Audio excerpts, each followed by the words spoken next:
light conversation over here about It's always so light. shame, and specifically spiritual shame, Mm. and how much I notice it runs quite rampant, especially in this part of the world, where the only context we seem to have as a majority population here is spirituality equals cult, or it equals indoctrinated religion, or it equals airy-fairy, woo-woo, new age, I'm in touch with my feelings kind of stuff. Yeah. And You're not going to have And- those feeling conversations, are you?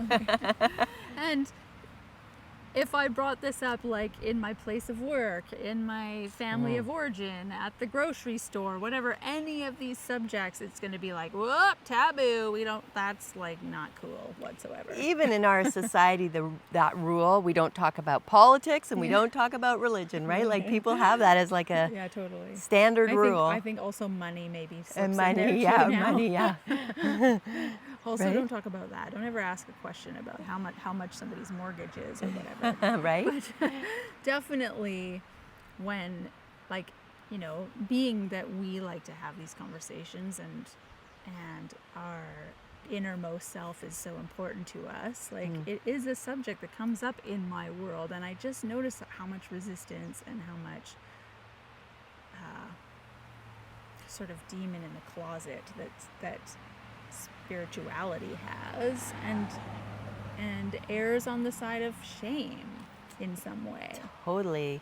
And not necessarily personal shame. Like, I don't have an experience of being like raised in any tradition that like I'm trying to undo and heal from, that gives me a personal shame. But it's like the shame even around like that nobody else, for everyone else, if the subject of spirituality is taboo, oh, I'm going to keep it to myself. Yeah, I totally get it. I mean, for me, I actually have it. So what I hear you saying is like you never had it either way. You just feel it from, don't talk about that from other people. Yeah, or that it's not cool, or that it's like, Right. yeah, or And that you're stupid if you We go knew each there. other over a year before we even had a conversation about anything related to that at all. And I know for myself, I grew up in a faith, nothing bad happened at all. I can't even point a finger to it. And yet that's the last thing I want to talk about, even though it might be an area of work. I'm like, I'll pretend I do something else before I tell people. Right? Or even though it is an important subject that comes up through everything, like through so much of life, like so much personal growth, so Right. much. You listed off a whole bunch of things to me earlier that were, if you read about. Totally. Like if you pick up any book that, right now I'm reading The Artist's Way, for example, it's all through there. Anything that I've read, I was just listening to work on emotional regulation and stability and how to handle things that derail us. How do you handle that? And statistically, he says, people live longer who have a connection to a faith, right? Like it's like everything we pick up always points, all the works, whether it be longevity, whether it be mental stability, whether it be, I don't know, what are all the things, right? Like, Yeah. and so it's not Just anything for the betterment of human life, parenting, purpose, community. right, all of it is like every time I pick up another book, I'm like, oh, there it is again. Like, so it's everywhere. And yet in our daily back and forth life, nobody actually wants to have the conversation. Right. Like if we're going to talk about a book that we've read with somebody, if I'm talking about a book that I've read with somebody, and yet that component of it is there, everything else is talked about in the book except for that component. Like it's even avoided that way. Right.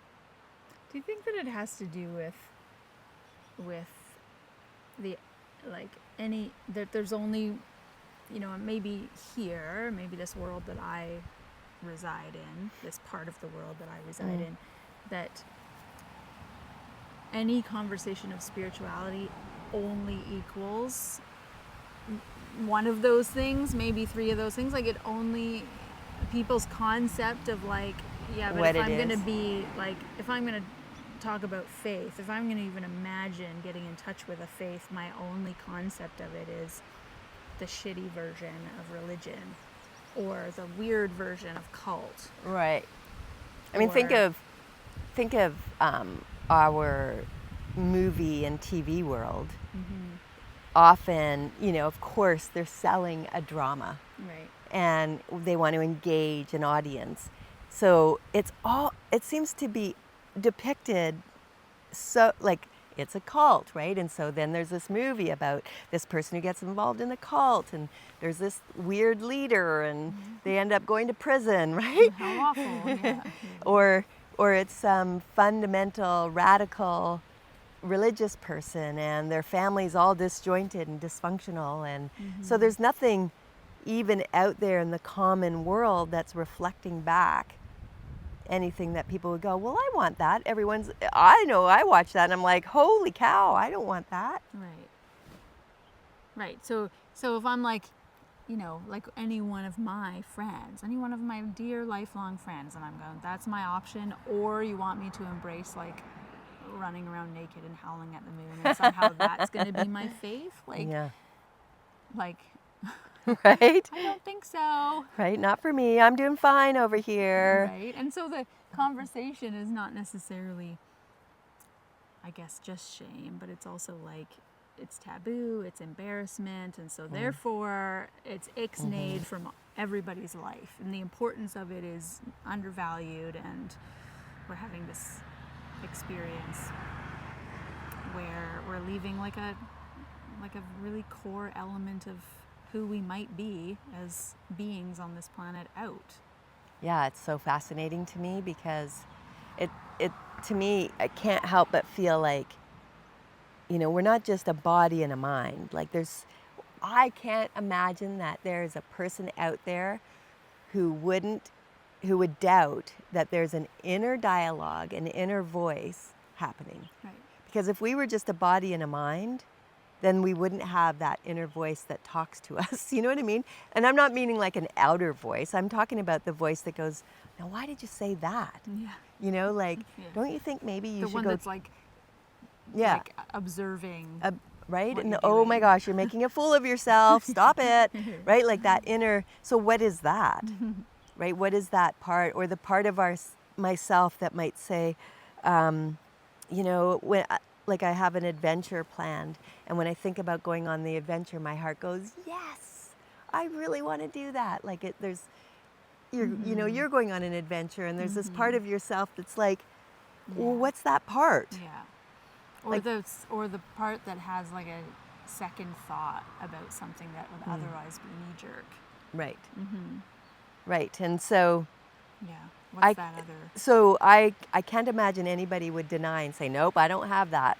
It's like, really? Like, we are this body, we're this physical body, we're a mind that thinks, and we also have a creative urge in us, this desire to express whatever that is. If we sit down and think about it, there is something that bubbles up in us that gets excited. Right, or that has an urge to create something. Otherwise, we'd just be like these little robots, right? If we were just we would actually be like AI. We would just be these little robots that have, specific answers to specific problems. But we don't. We're humanity's messy. And I think this is the part that makes it messy, is that all of us have such a different inner world.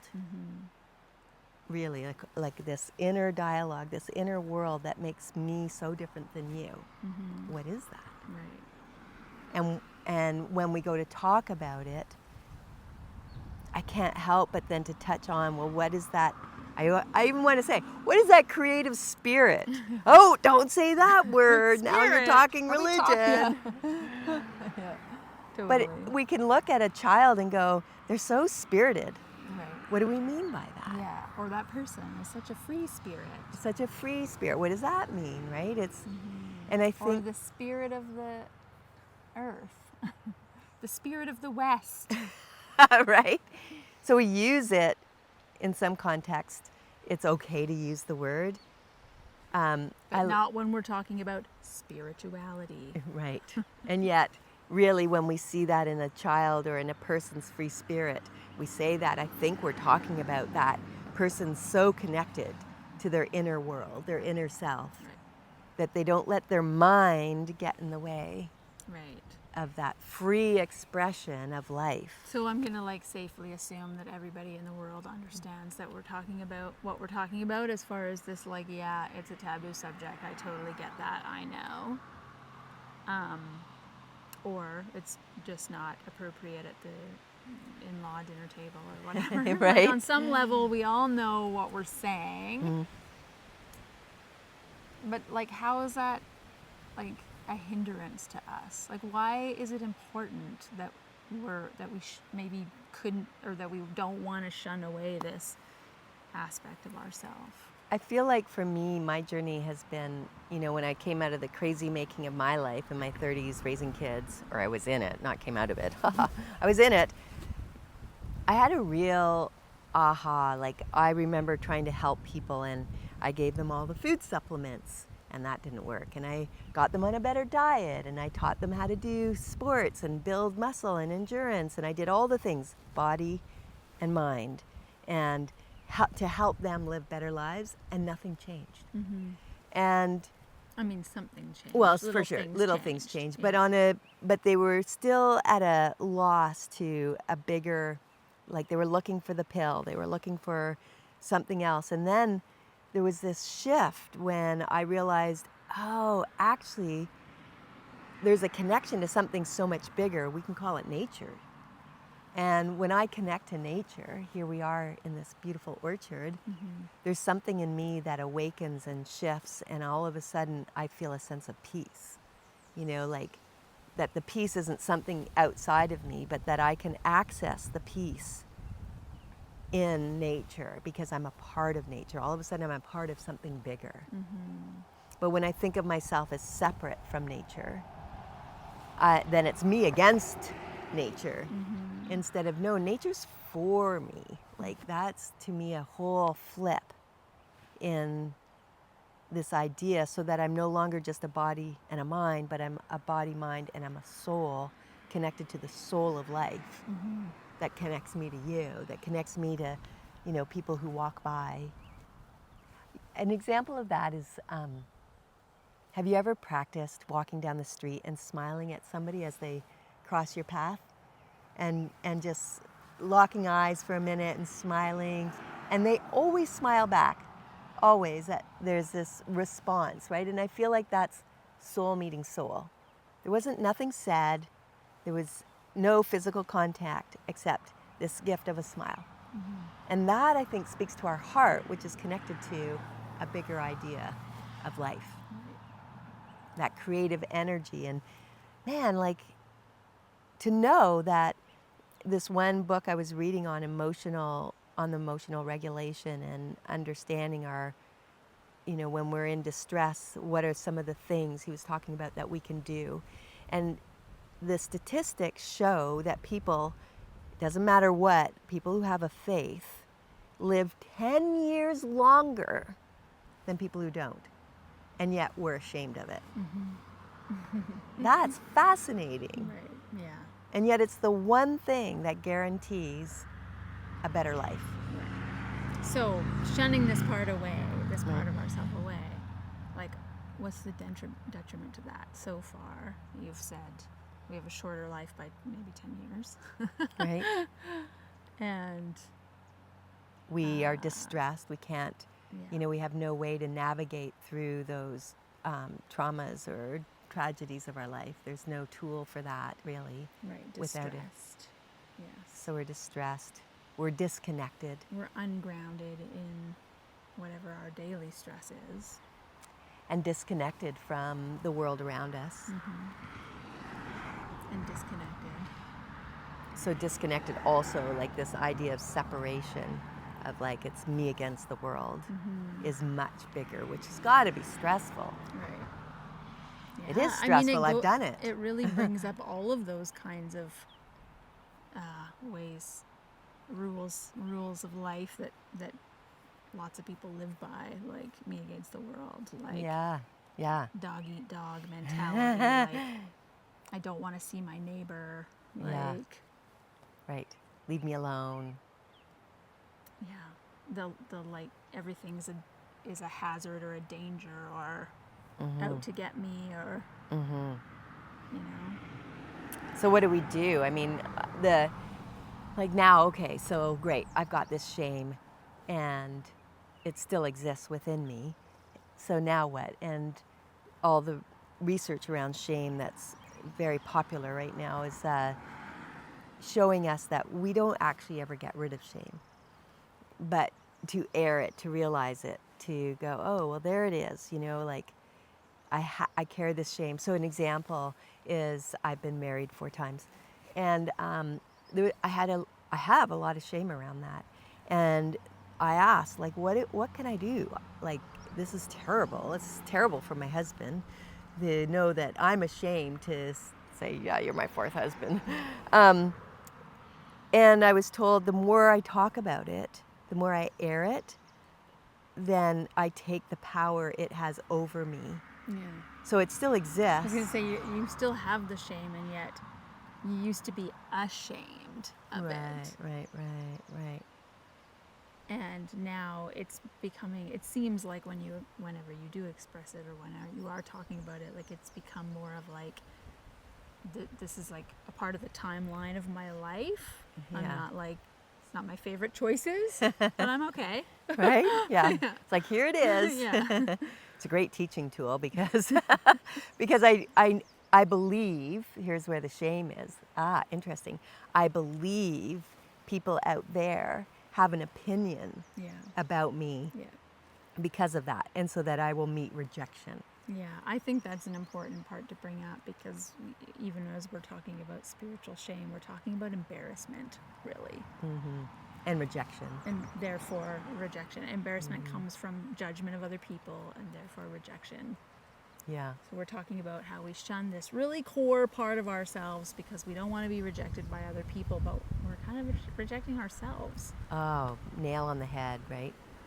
I feel like in this conversation, something that stood out to me that I think maybe is like I see it as a really important part that people could just sit with if they're just touching in on, like if we're just touching in on, okay, I'm going to entertain this idea that I have some embarrassment around my spiritual self, and then what would I do with that? Because I'm not going to necessarily start talking about it everywhere. Right. But knowing that it's not just those 3 choices of cult, religion, airy fairy, woo, yeah, woo woo. Something that you said in this conversation was a bigger, or not a bigger idea. You said something greater Than myself. Or something greater, like nature is greater than myself. Right, that a person could contemplate like just what their own individual, unique version of something greater than themselves is. I'm a proponent for that. I will say when I'm working, helping people in whatever trauma they're going through, I'll say, I don't care what it is for you, but have something. Have a place, a touchstone place that is like, this is my thing. Like, don't just believe in the robotic nature of our society. Like find whatever that is within that connects. Like maybe it's by a riverbank and then that's, the water flowing. Like just water flowing might be that thing that's bigger. Because when we take a subject like water, it's like, where does it end? It's flowing. Where is it going? And where did it start? And how did it become? Like it's a bigger idea than, my backyard and my fence. Yes, for sure. I like that. It's a little piece of homework for everybody. Yeah. Find your place, your thing that's bigger than yourself. What is that? I like it. Yay.